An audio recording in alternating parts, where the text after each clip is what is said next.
My name is Eric Lamarque, a guy who had an incredible amount of athleticism, who went out and sought every single goal he had as a hockey player and knew he would be a professional athlete, professional hockey player, turned into being an Olympian and world champion, and met every worldly dream that I set out to get.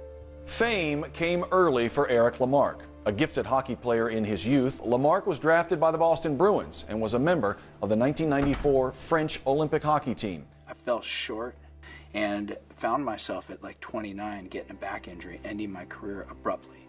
I started to slip into a bit of depression because immediately I went from alcohol to pot to coke to meth, and in an 8-month span I started to flush my life, my money, and every relationship that I had down the toilet.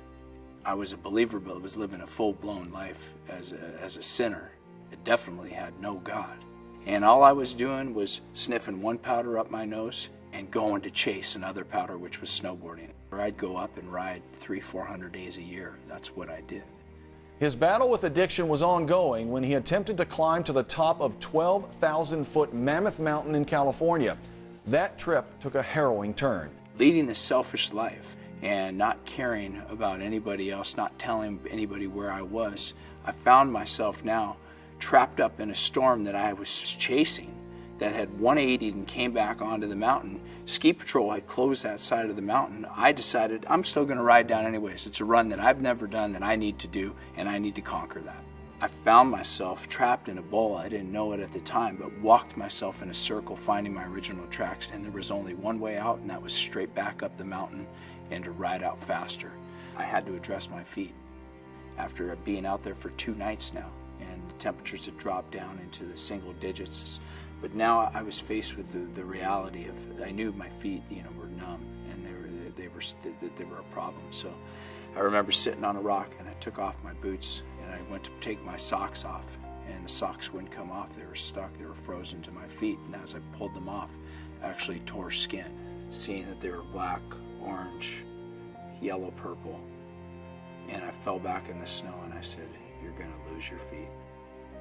Very quickly, one day led into another day, and now I found myself now on the mountain for the 6th day, and the hypothermia, the coming off of the addiction of the drugs, the dehydration, the frostbite, the loneliness, it was squeezing me, and the presence of death was hovering over me so strong that I knew now, this last day, on this final 8th day, that I had to get out of here. It was do or die, or I was going to die on this mountain. I had an MP3 player that had an FM draw, and it was a really eerie feeling hearing that 8th day, that morning of the 8th day, that Search and Rescue has called in the National Guard to do a body recovery for Eric Lamarque. And I'm like, body recovery? I'm right here. And I realized, oh my gosh, they're looking for me. As Eric spent 8 days in sub-freezing temperatures, losing both of his legs to frostbite before being rescued. I was completely dead, faced with 4 walls in a hospital room, and God came and got me there. He came and filled me and said, "You know what, I got you now." And I had survived 8 days. Organs should have froze up. I should have gone into shock and had a stroke.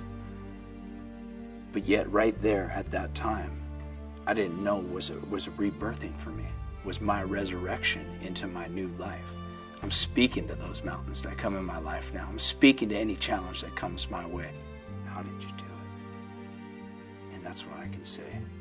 Look at the God that lives in me.